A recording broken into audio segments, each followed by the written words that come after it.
Dear students, तो last video में हमने अपने डिस्कस की थी UV spectroscopy MSc third same के लिए। वैसे ये बीएससी फोर्थ सेम के स्टूडेंट्स भी देख सकते हैं, उनके लिए भी यूज़फुल है क्योंकि उनका सिलेबस भी लगभग ऐसा ही है। तो लास्ट वीडियो में हमने यूवी स्पेक्ट्रोस्कोपी की थ्योरी के बारे में बात की थी कि यूवी स्पेक्ट्रोस्कोपी हमें कैसे देखने को मिलती है। उसमें होता क्या है, मेनली इलेक्ट्रॉनिक ट्रांजिशन होते हैं।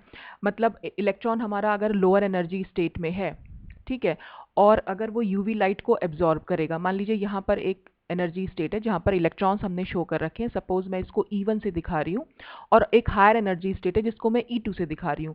तो जब हम इस पर लाइट डालेंगे, यूवी लाइट, तो ये इलेक्ट्रॉन इस लाइट को एब्जॉर्ब करेगा और फिर क्या हो जाएगा, ये ऊपर वाले एनर्जी लेवल में ट्रांजिट हो जाएगा, यानी ऊपर वाले इलेक्ट्रॉनिक लेवल में चला जाएगा। तो इसी को हम इलेक्ट्रॉनिक ट्रांजिशन बोल देते हैं। तो लास्ट वीडियो में हमने डिस्कस किया था कि कितने टाइप के इलेक्ट्रॉनिक ट्रांजिशन हमें देखने को मिलते हैं। हालांकि जो टाइप हमने डिस्कस किए थे उसके अलावा भी ट्रांजिशन की प्रोबेबिलिटी थी, वो मैंने आपको बताया भी था कि वो नहीं होते हैं, वो फॉरबिडन ट्रांजिशन होते हैं। वो क्यों नहीं हो पाते हैं, मतलब ट्रांजिशंस अलाउड हैं या फॉरबिडन है, ये हम कैसे पता लगाते हैं। ये इसके लिए कुछ रेस्ट्रिक्शंस होती हैं जिनको कि हम सिलेक्शन रूल्स बोल देते हैं। तो यही आज हम सबसे पहले स्टडी करने जा रहे हैं कि यूवी स्पेक्ट्रोस्कोपी में सिलेक्शन रूल्स हैं क्या, और एक्चुअल में सिलेक्शन रूल्स हम किसको बोल रहे हैं। तो a compound on exposure to UV light does not necessarily cause an electronic transition. मतलब एक कंपाउंड को जब हम यूवी लाइट देंगे तो जरूरी नहीं है कि उसमें इलेक्ट्रॉनिक ट्रांजिशन हो। Certain electronic transitions which appear to be probable does not necessarily cause an electronic transition। मतलब कुछ इलेक्ट्रॉनिक ट्रांजिशन जो देखने में लगता है कि प्रोबेबल हैं, उनकी प्रोबेबिलिटी है, लेकिन एक्चुअल में वो होते नहीं है। अब वो क्यों नहीं होते हैं, it is due to certain restrictions. वहाँ पर क्योंकि कुछ सर्टेन रेस्ट्रिक्शंस होती हैं जिनको कि हम सिलेक्शन रूल्स बोल देते हैं। सिलेक्शन रूल्स क्या करते हैं, that govern these electronic transition, यानी कि कौन से इलेक्ट्रॉनिक ट्रांजिशन अलाउड हैं और कौन से फॉरबिडन है, ये कुछ रूल्स तय करते हैं, ठीक है। और उन्हीं रूल्स को हम सिलेक्शन रूल्स बोल देते हैं। तो यहाँ पर हम दो टाइप के सिलेक्शन रूल्स पढ़ेंगे। तो पहला क्या है सिलेक्शन रूल यूवी स्पेक्ट्रोस्कोपी में, कि the transition which involve no change in the spin quantum number of an electron during transition are allowed transitions. मतलब वो ट्रांजिशन जिसमें जब इलेक्ट्रॉन लोअर एनर्जी स्टेट से इस हायर एनर्जी स्टेट में जाएगा तो उसके स्पिन क्वांटम नंबर में कोई चेंज नहीं होना चाहिए। और इसको हम कैसे दिखा सकते हैं, that is delta S is equal to zero. Delta का यहाँ पर मतलब होता है चेंज, और एस हो गया हमारा स्पिन क्वांटम नंबर। तो स्पिन क्वांटम नंबर में change is equal to zero का क्या मतलब हुआ, इसका मतलब हुआ कि स्पिन क्वांटम नंबर में कोई चेंज नहीं होना चाहिए। देखिए स्पिन क्वांटम नंबर आपने छोटी क्लासेस में पढ़ा होगा। इसको हम दिखाते हैं या तो प्लस हाफ से या हम दिखाते हैं माइनस हाफ से, ठीक है।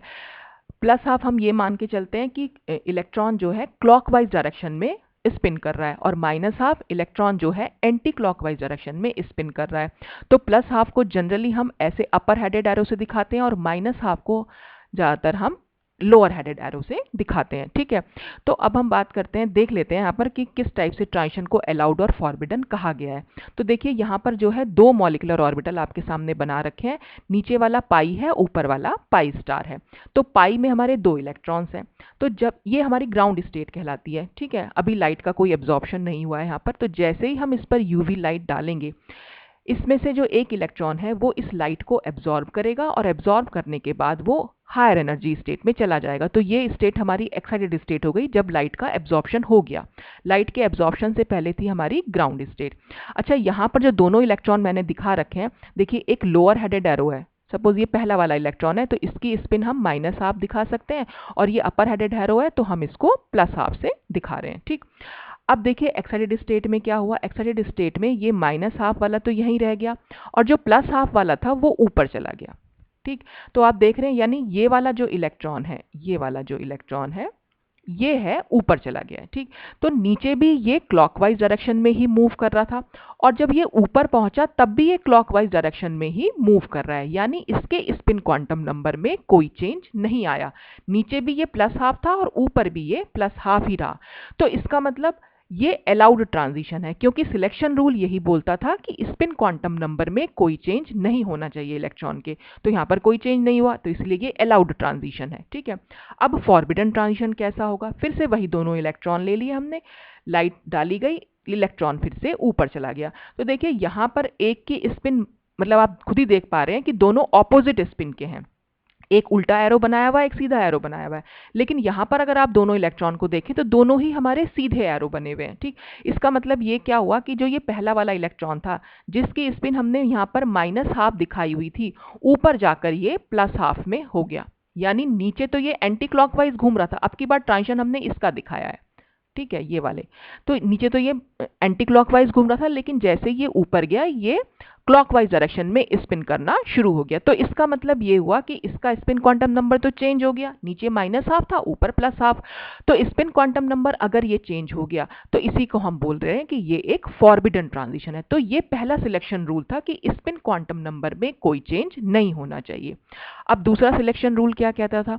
According to second selection rule, the transitions involving orbitals of same symmetry generally do not take place. यानी वो ट्रांजिशन जो सेम सिमेट्री वाले, अभी सिमेट्री को भी हम डिस्कस करेंगे, अभी फिलहाल के लिए आप देख लीजिए कि सेम सिमेट्री वाले ऑर्बिटल्स के बीच में जो ट्रांजिशंस होंगे वो हमारे फॉरबिडन ट्रांजिशंस माने जाएंगे। जैसे कि G2G या U2U ट्रांजिशन हमारे फॉरबिडन ट्रांजिशन है और G2U और U2G ट्रांजिशन हमारे अलाउड ट्रांजिशन है। देखो अब ये G और U का क्या मतलब है, सबसे पहले तो यही समझ लेते हैं हम एक वर्ड मैंने जी और यू, जिरेड और अनजिरेड, ये जब मैंने कोऑर्डिनेशन केमिस्ट्री पढ़ाई थी तब भी आपको बहुत अच्छे से समझाया था। एक्चुअली अगर किसी मॉलिक्यूल में कहीं पर भी अगर हमें कोई सेंटर ऑफ सिमेट्री दिखाई देती है, ठीक है, तो सेंटर ऑफ सिमेट्री अगर है तो हम वहां पर बोलेंगे कि वो जिरेड है, और अगर सेंटर ऑफ सिमेट्री नहीं है तो हम उसको बोलेंगे कि वो अनजिरेड है। ठीक, तो देखिए अब सेंटर ऑफ सिमेट्री से क्या मतलब है। सपोज हमारे पास कोई मॉलिक्यूल, जैसे हम मॉलिक्यूल की मैं बात करूं, एक मॉलिक्यूल में कोई स्क्वायर प्लानर ले लेती हूँ सब, ठीक है। स्क्वायर प्लानर कॉम्प्लेक्स को हम कैसे दिखा सकते हैं, ऐसे है कोई, ठीक, बीच में यहाँ पर मेटल है, सपोज यहाँ पर ए है, कोई एटम जुड़ा हुआ, और यहाँ पर ये बी है, ठीक है। तो हम यहाँ सेंटर से शुरू करते हैं, ठीक, सेंटर से जब हम एक साइड जाएंगे तो हमें ए एटम दिख रहा है, और जब ठीक इसके ऑपोजिट साइड जा रहे हैं तब भी हमें ए ही दिख रहा है, ठीक है। और सेंटर से अगर हम इधर की साइड जा रहे हैं तो हमें बी दिख रहा है, और सेंटर से ठीक इसी के ऑपोजिट जा रहे हैं तो भी हमें बी दिख रहा है। यानी सेंटर से अगर हम एक ऐसी लाइन किसी एटम की तरफ खींचे जहां पर हमें कोई एटम मिल रहा है और ठीक उसके ऑपोजिट साइड भी हमें सेम एटम ही मिले, तो हम कहेंगे कि वहां पर सेंटर ऑफ सिमेट्री है, सेंटर ऑफ इन्वर्जन भी बोल देते हैं हम इसको। तो ये सेंटर ऑफ सिमेट्री हम इसको यहाँ पर बोल देते हैं। और अगर आप एमएससी के स्टूडेंट हैं तो आप ग्रुप थ्योरी पढ़ के आ रहे होंगे तो फिर आपको तो सेंटर ऑफ सिमेट्री पता ही होगा कि क्या होती है, ठीक है। मतलब सेंटर के दोनों साइड, अपोजिट साइड्स पर हमें सेम एनवायरमेंट मिलना चाहिए, चाहे वो एटम कह लीजिए, चाहे कोई भी एनवायरमेंट मिलना चाहिए, ठीक है। तो अगर हम बात करें ऑर्बिटल्स की, जैसे सबसे पहले अगर सिग्मा ऑर्बिटल्स की बात करें, सिग्मा ऑर्बिटल्स मैंने आपको लास्ट वीडियो में भी समझाए थे कैसे फॉर्म हो रहे थे। अगर हम एसएस ओवरलैपिंग से सिग्मा ऑर्बिटल्स को बना रहे हैं, मतलब हाइड्रोजन मॉलिक्यूल कैसे बन रहा है, हाइड्रोजन मॉलिक्यूल बन रहा है एक H एटम से और दूसरे H एटम से मिलकर, यानी इसके पास भी 1s ऑर्बिटल है और इसके पास भी 1s ऑर्बिटल, तो एक बार हम s ऑर्बिटल बना लेते हैं, ठीक है। देखिए ये एक s ऑर्बिटल, सपोज इसकी पॉजिटिव फेज है, ठीक, और ये दूसरे s ऑर्बिटल से, यानी एक हाइड्रोजन एटम ये है और दूसरा हाइड्रोजन एटम ये है। तो मैंने आपको बताया था लास्ट वीडियो में कि जब भी दो एटॉमिक ऑर्बिटल आपस में कंबाइन करते हैं तो हमेशा दो ही मॉलिक्यूलर ऑर्बिटल बनते हैं वहां पर। तो दो मॉलिक्यूलर ऑर्बिटल यहां पर बनने की पॉसिबिलिटी होती है, क्योंकि अगर दोनों की पॉजिटिव पॉजिटिव फेज आपस में मिलेंगी या पॉजिटिव पॉजिटिव वेव फंक्शन आपस में मिलेगा तो हमेशा सिग्मा बॉन्डिंग मॉलिक्यूलर ऑर्बिटल बनेंगे। और अगर एक पॉजिटिव और दूसरे की नेगेटिव फेज आपस में मिलेगी तो हमेशा एंटी बॉन्डिंग ऑर्बिटल जो है वहां पर बनते हैं। तो सबसे पहले हम देखते हैं कि सिग्मा मॉलिक्यूलर ऑर्बिटल यानी बॉन्डिंग मॉलिक्यूलर ऑर्बिटल कैसे फॉर्म होंगे। तो जब दोनों के पॉजिटिव फेज मिलेंगे तो हमेशा जो है सिग्मा बॉन्डिंग मॉलिक्यूलर ऑर्बिटल हम कुछ इस तरह से दिखा सकते हैं, ठीक है। तो ये क्या होगा, ये भी सब जगह पॉजिटिव पॉजिटिव ही होगा, ठीक। तो यहाँ सेंटर अगर हम इसका ले लें तो सेंटर से अगर हम इधर जाएं तो भी हमें पॉजिटिव फेज मिलेगी, इधर जाएं तो भी पॉजिटिव, ऊपर जाएं तो भी पॉजिटिव, क्योंकि ये पूरा पॉजिटिव ही है। तो इसके कहीं पर भी हम जाएं, दोनों साइड ऑपोजिट जाएं, मतलब सेंटर से अगर हम राइट हैंड साइड गए तो हमें positive phase, left hand side गए तो पॉजिटिव, ऊपर गए तो पॉजिटिव, नीचे गए तो पॉजिटिव, तो इस तरह सब कुछ पॉजिटिव ही मिल रहा है। तो ये हमारा सिग्मा बॉन्डिंग मॉलिक्यूलर ऑर्बिटल हुआ, ठीक है।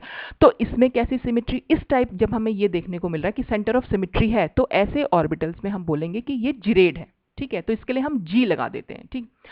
अब ये तो बॉन्डिंग मॉलिक्यूलर ऑर्बिटल बना, पॉसिबिलिटी तो एंटी बॉन्डिंग के बनने की भी है, यानी कि पॉजिटिव फेज नेगेटिव फेज से भी तो मिल सकती है। तो यानी जब हम एक पॉजिटिव ले लेंगे और दूसरा नेगेटिव फेज वाला ऑर्बिटल लेंगे तो इससे एंटी बॉन्डिंग मॉलिक्यूलर ऑर्बिटल बनेंगे। एंटी बॉन्डिंग को मैं यहां बना दे रही हूं, ठीक है। तो एंटी बॉन्डिंग कैसे बनेंगे, एंटी बॉन्डिंग ऐसे बनेंगे, ये पॉजिटिव और ये यहां पर नेगेटिव फेज। तो ये हमारा बन जाएगा सिग्मा एंटी बॉन्ड। इसको मैं खाली स्टार से दिखा देती हूं। तो sigma anti bonding molecular orbital. अब हम यहां से फिर सेंटर लेते हैं। सेंटर से जब हम राइट हैंड साइड गए तो हमें नेगेटिव फेज मिली, ठीक है, या नेगेटिव वेव फंक्शन मिला। और जब हम ऑपोजिट साइड गए तो हमें पॉजिटिव वेव फंक्शन मिला। तो यहाँ पे हमें सेम वेव फंक्शन नहीं मिल पा रहा है या सेम फेज नहीं हो पा रही है।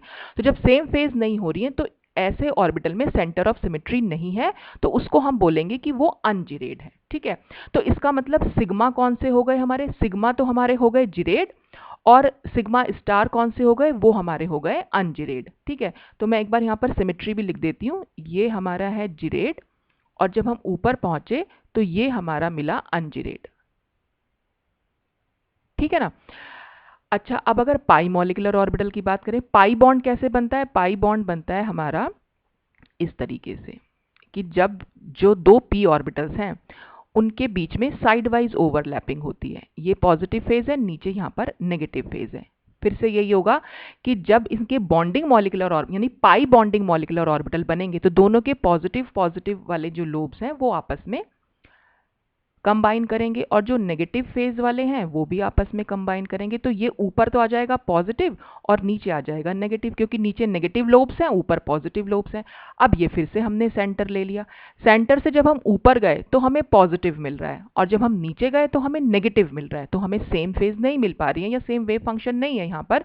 तो इसलिए ये जो ऑर्बिटल हो गया ये हो गया अनजिरेड, और ये क्या था, पाई बॉन्डिंग मॉलिक्यूलर ऑर्बिटल, ठीक है। तो पाई बॉन्डिंग मॉलिक्यूलर ऑर्बिटल अनजिरेड होता है, ठीक। और इसी से अगर हमें बनाना हो एंटी बॉन्डिंग, तो एंटी बॉन्डिंग में क्या हो जाएगा, एंटी बॉन्डिंग में सिचुएशन ऐसी हो जाती है कि अगर यहाँ पर पॉजिटिव और ये नेगेटिव है तो ये कैसे कंबाइन करते हैं, यहाँ पर नेगेटिव होगा और यहाँ पर पॉजिटिव होगा। ये ठीक इसका उल्टा होता है, दोनों फेजेस क्योंकि उल्टी बनती हैं। तो यहाँ पर कैसे बनेगा anti bonding orbital, anti bonding पाई ऑर्बिटल, तो ये तो पॉजिटिव फेज रहेगी, ठीक है। यहाँ पर ये नेगेटिव थी, ये ऐसे करके और यहाँ पर ऐसे बनेगा, ये नेगेटिव हो जाएगा और यहाँ पर जो है फिर से पॉजिटिव आ जाएगा, ठीक। अब हमने फिर से सेंटर लिया। सेंटर से जब हम इधर गए तो हमें नेगेटिव मिला और ठीक इसके ऑपोजिट साइड गए तब भी हमें नेगेटिव मिला। यहाँ हम इधर की साइड गए सेंटर से तो पॉजिटिव मिला और ठीक इसके ऑपोजिट साइड गए तो फिर से हमें पॉजिटिव मिला। तो इसका मतलब यहाँ पर सेंटर ऑफ सिमेट्री हमें देखने को मिल रही है। तो ये था हमारा पाई स्टार, और यानी pi star anti bonding molecular orbital, और इसमें हमें सिमेट्री, क्योंकि सेंटर ऑफ सिमेट्री है तो इसलिए हम इसको बोलेंगे कि ये जिरेड है। तो यानी इसमें जो पाई बॉन्डिंग मॉलिक्यूलर ऑर्बिटल है वो तो हमारा अनजिरेड होता है और पाई स्टार जो होता है वो हमारा जिरेड होता है, ठीक है। तो इस तरह से हम जिरेड और अनजिरेड को बता सकते हैं। अब देखिए, अब हम ट्रांजिशन का ये रूल देखेंगे। सिलेक्शन रूल क्या कहता था, सिलेक्शन रूल ये बोल रहा था कि सेम सिमेट्री में जो और सेम सिमेट्री वाले ऑर्बिटल्स होंगे उनके बीच में ट्रांजिशन नहीं होते, यानी वो ट्रांजिशन फॉरबिडन ट्रांजिशन हम मान ले रहे हैं, ठीक है। तो हमने यहाँ पर 4 टाइप के ट्रांजिशन बताए थे। पहला था सिग्मा टू सिग्मा स्टार। तो देखिए सिग्मा की सिमेट्री क्या है, जी, और सिग्मा स्टार की है यू। तो डिफरेंट सिमेट्री है और डिफरेंट सिमेट्री है तो वो अलाउड ट्रांजिशन है। तो इसलिए सिग्मा टू सिग्मा स्टार हमारा अलाउड ट्रांजिशन हुआ, ठीक। फिर हम देख रहे हैं पाई टू पाई स्टार ट्रांजिशन। पाई की सिमेट्री है यू और पाई स्टार की सिमेट्री है जी, तो ये भी हमारी डिफरेंट सिमेट्री में हो रहा है, इसलिए पाई टू पाई स्टार ट्रांजिशन भी हमारा अलाउड ट्रांजिशन है। और एन टू पाई, एन की तो कोई सिमेट्री हम नहीं बता पाएंगे, यहाँ पर नॉन बॉन्डिंग की कोई सिमेट्री नहीं होती, तो इसीलिए हम ये दोनों ट्रांजिशन को ना जनरली फॉरबिडन ट्रांजिशन भी बोल देते हैं, ठीक है। अच्छा, पिछली बार मैंने एक और बात की थी कि सिग्मा से पाई स्टार और पाई से सिग्मा स्टार, ये ट्रांजिशन भी हमारे फॉरबिडन क्यों हो गए थे, क्योंकि देखिए सिग्मा की सिमेट्री हमारी जी थी और पाई स्टार की भी हमारी जी है। तो सिग्मा टू पाई स्टार भी ट्रांजिशन नहीं हो मतलब फॉरबिडन ट्रांजिशन है, ठीक है। और पाई टू सिग्मा स्टार में देखें पाई की सिमेट्री थी यू और हमारे सिग्मा स्टार की सिमेट्री भी थी यू, तो U to U जो है हमारे ट्रांजिशन जो है वो फॉरबिडन ट्रांजिशन होते हैं, तो इसलिए ये ट्रांजिशन भी हम स्टडी नहीं करते हैं इसमें, क्योंकि ये फॉरबिडन ट्रांजिशन है। तो हमने देखा कि सिमेट्री के अकॉर्डिंग कि सेम सिमेट्री वाले ऑर्बिटल्स नहीं होने चाहिए, डिफरेंट सिमेट्री के ऑर्बिटल्स होंगे तो उनके बीच में ट्रांजिशन अलाउड माने जाए, वो अलाउड ट्रांजिशन होते हैं। तो इसीलिए यहाँ पर एग्जाम्पल के तौर पर लिखा हुआ भी कि n to pi star transitions are symmetry forbidden, जबकि pi to pi star transition are symmetry allowed. तो यहाँ पर हम सिमेट्री वर्ड जरूर लगाएंगे कि n to pi star transition symmetry forbidden है और पाई टू पाई स्टार ट्रांजिशन हमारे सिमेट्री अलाउड ट्रांजिशन है। तो ये दो सिलेक्शन रूल्स थे जो हम यूवी स्पेक्ट्रोस्कोपी में स्टडी करते हैं।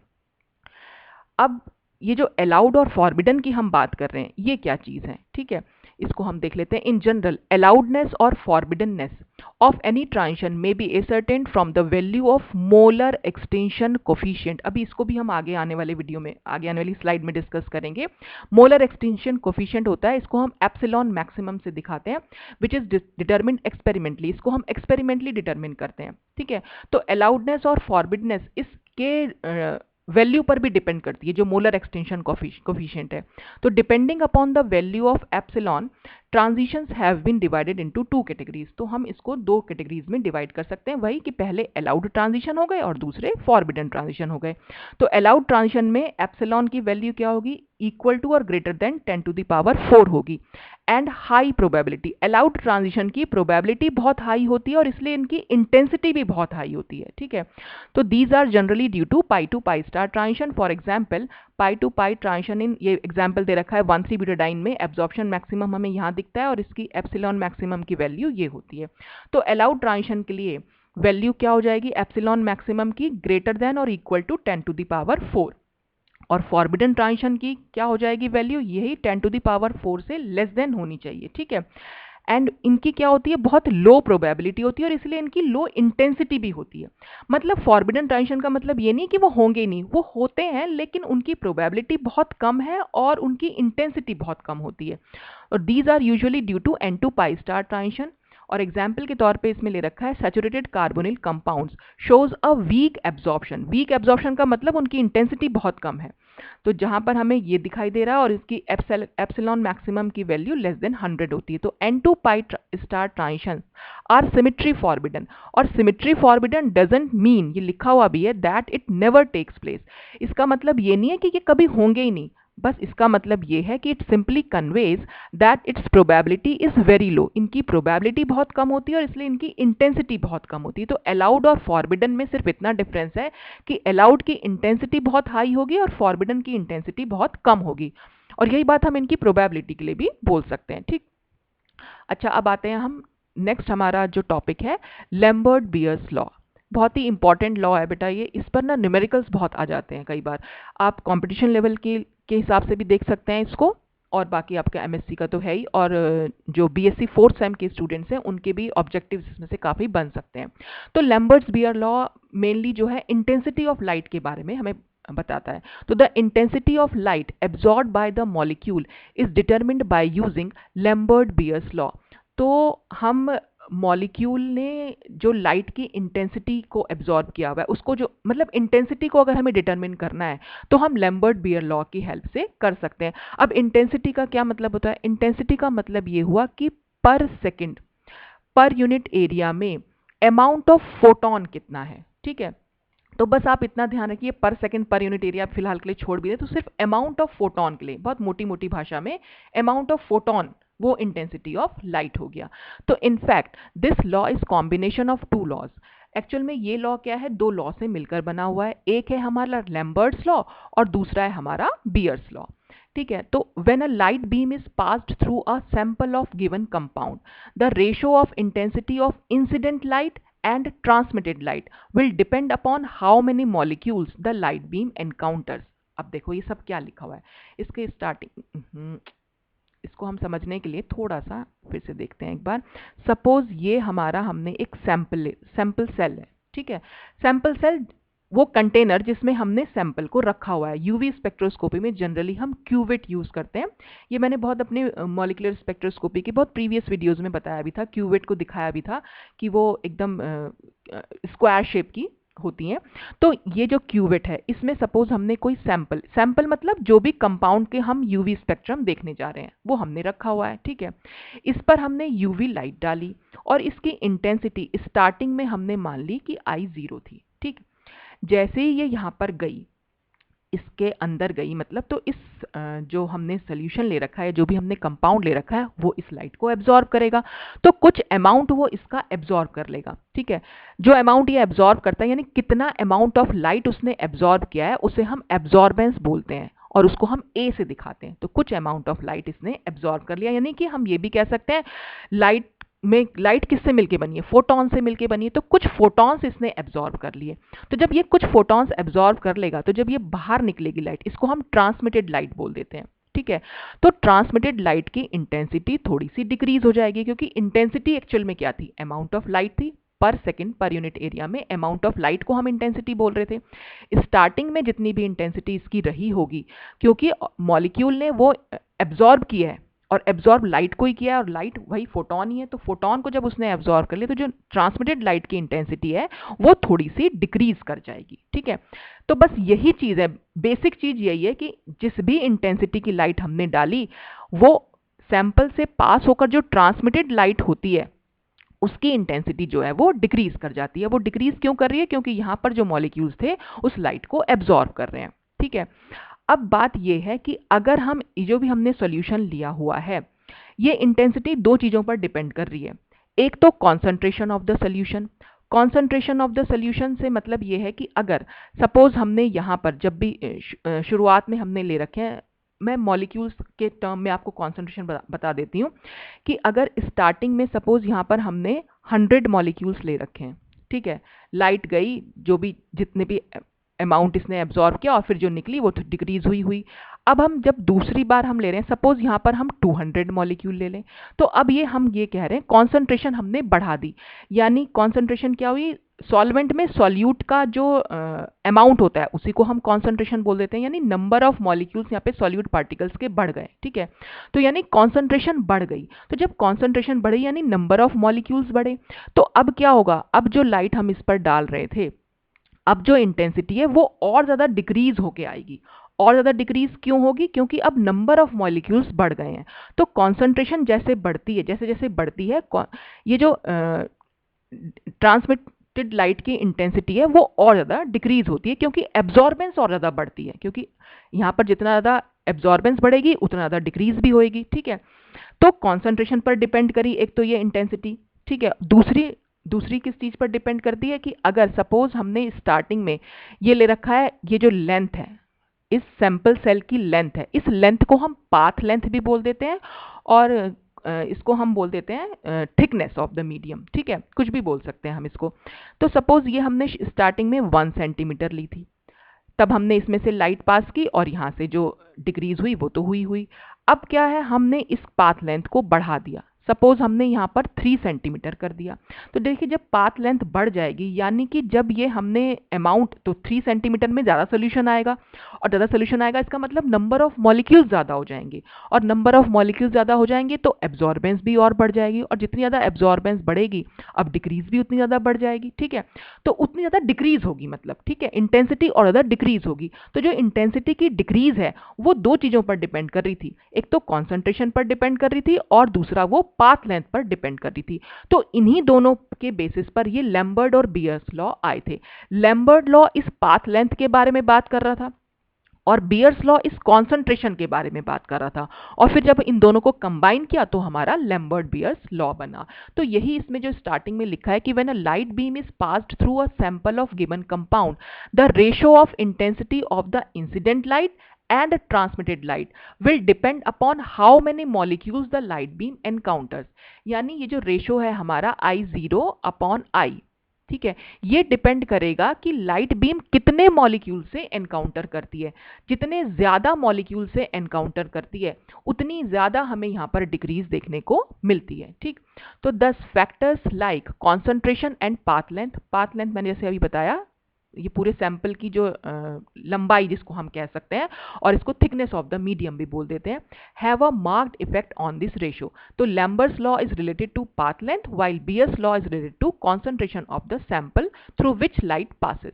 तो दीज टू लॉज क्या थे, वो इस तरह से आप दिखा सकते हैं। तो लैम्बर्ट लॉ का जो स्टेटमेंट है, देखिए बेसिक जो था वो मैंने आपको बता दिया, बाकी मैथमेटिकली हम इसको कैसे शो कर सकते हैं वो अब अभी आ ही रहा है। तो इसका स्टेटमेंट क्या था कि when a beam of monochromatic radiation, monochromatic radiation मतलब सिंगल वेवलेंथ की लाइट, ठीक है, passes through a homogeneous absorbing solution। Homogeneous से मतलब बिल्कुल जैसे पानी में नमक डाल देंगे तो वो बिल्कुल होमोजीनियस बन जाता है ना, तो उसको हम होमोजीनियस बोल देते हैं, बिल्कुल एक जैसा।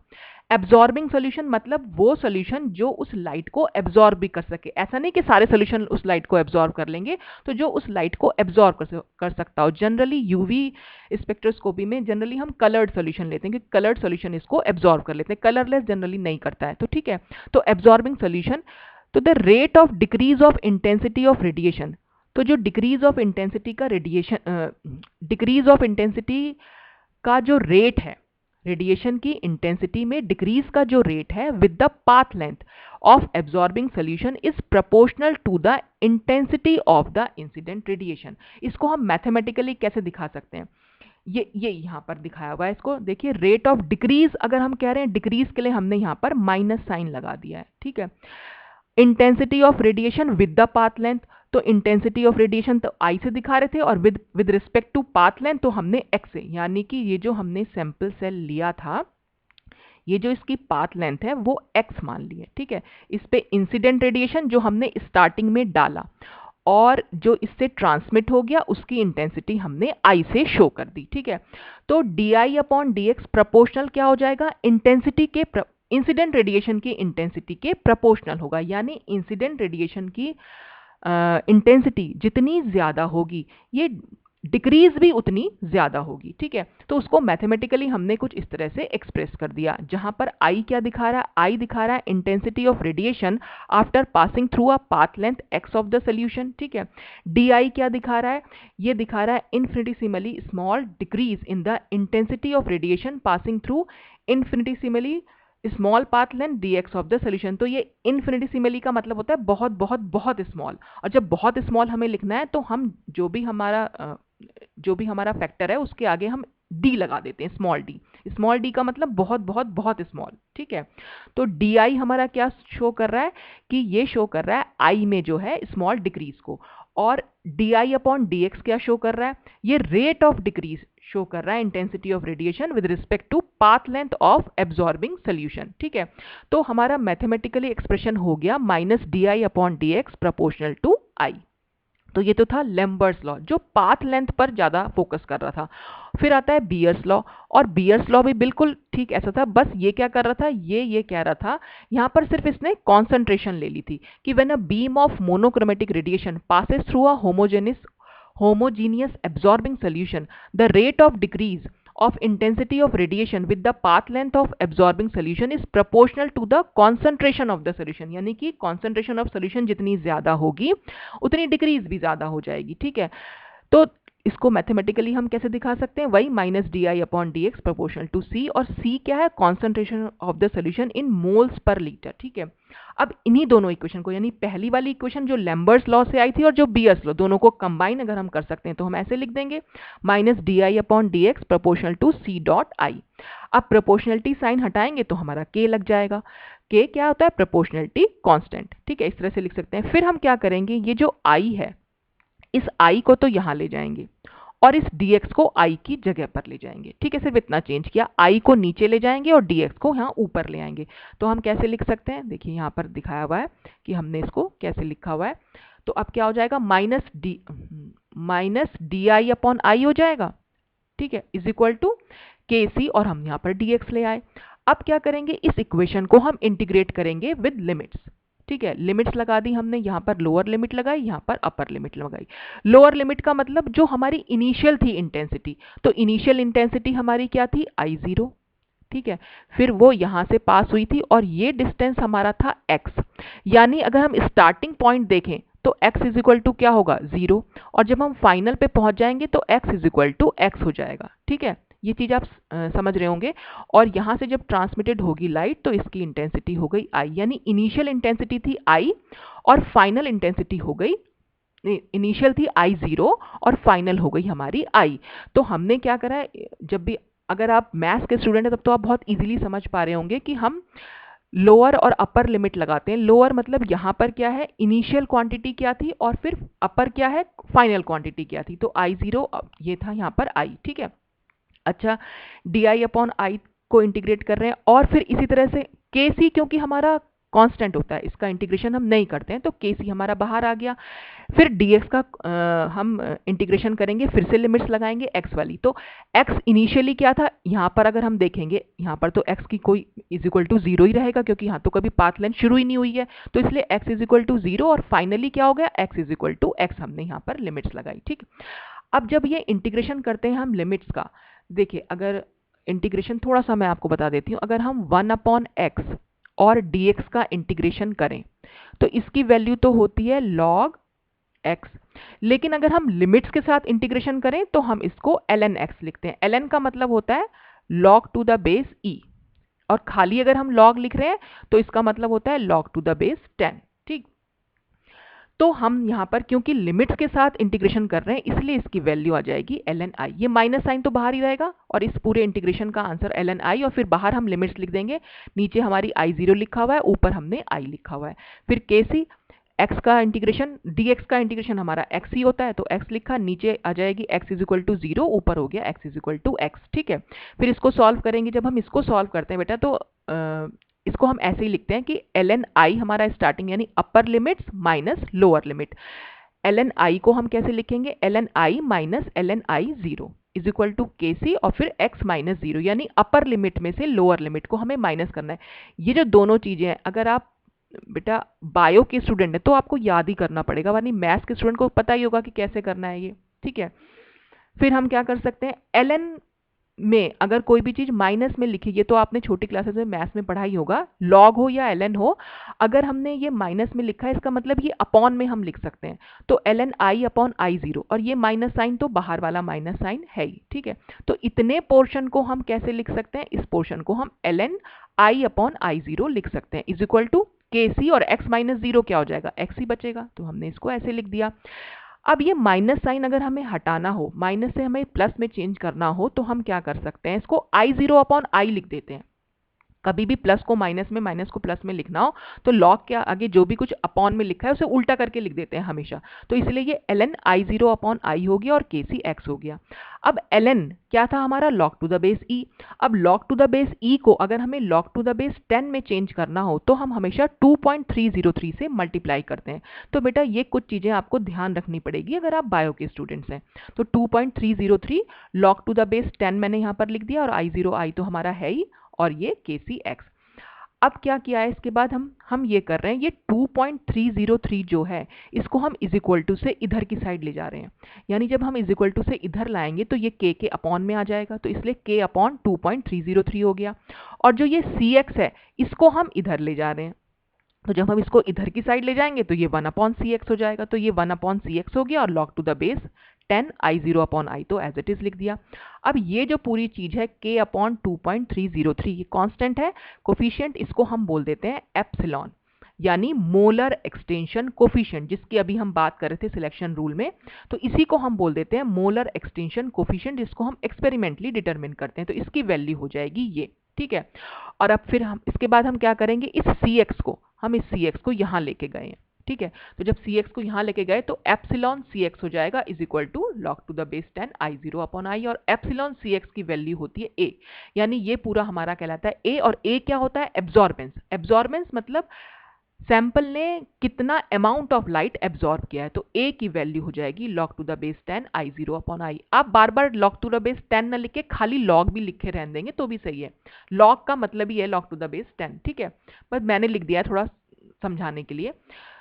तो यहां से हमारे पास दो फॉर्मूलाज निकल के आते हैं, एक तो a is equal to epsilon c x, या a is equal to log to the base 10 I zero upon I. तो जो ये मैंने रेड में लिखा हुआ है इस बॉक्स में बेटा, ये बहुत बहुत इंपॉर्टेंट फॉर्मूला है कंपटीशन के हिसाब से भी और आपके न्यूमेरिकल के हिसाब से भी, ठीक है।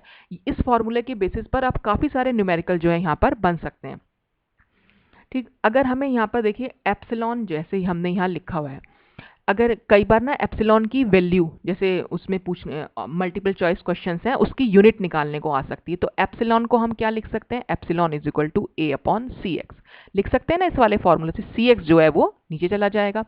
एब्जॉर्बेंस की कोई यूनिट होती नहीं है, एब्जॉर्बेंस क्योंकि हमने आपको यहाँ बताया ये आई जीरो अपॉन आई टू लिख रखा है, तो इंटेंसिटी की जो यूनिट है वो भी यहाँ पर भी इंटेंसिटी, दोनों एक दूसरे को कैंसिल कर देंगे, तो एब्जॉर्बेंस की तो कोई यूनिट नहीं हुई।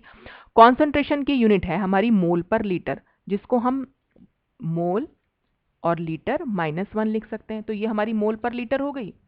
और x क्या है, हमारा डिस्टेंस है, पाथ लेंथ है, तो वो हमारी सेंटीमीटर हो गई। और ये पूरा ये सेंटीमीटर और ये 1 अपॉन में लिखा है। ठीक है, मैं इसकी वो बता रही हूँ आपको कि कैसे आप इसकी यूनिट निकाल सकते हैं। ये सेंटीमीटर लिखा नहीं जा रहा है यहाँ पर, ये है सेंटीमीटर। ठीक है, अब ये मोल लीटर -1 जब ऊपर जाएगा तो क्योंकि ये तो 1 अपॉन में लिखा हुआ है, यहाँ एब्जॉर्बेंस को तो कुछ नहीं है, तो 1 अपॉन सी एक्स लिख सकते हैं ना इसको आप।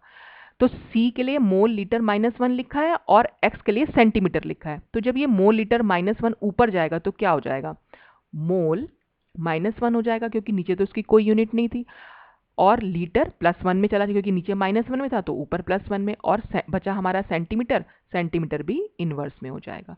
तो ये हमारी यूनिट हो जाएगी एप्सिलॉन की। तो कभी एप्सिलॉन निकालने को आ जाए, अगर ये सब दे रखा है आपको, ये न्यूमेरिकल के लिए बता रही हूँ मैं, न्यूमेरिकल में कराऊंगी भी आगे आने वाली वीडियोस में, तो अगर कॉन्सेंट्रेशन और पाथ लेंथ आपको दे रखी है तो आप एप्सिलॉन भी निकाल सकते हैं और इसकी यूनिट हमारे पास इस तरह से निकाली जा सकती है। ठीक, अब इसके बाद एक छोटा सा और टॉपिक है ट्रांसमिटेंस।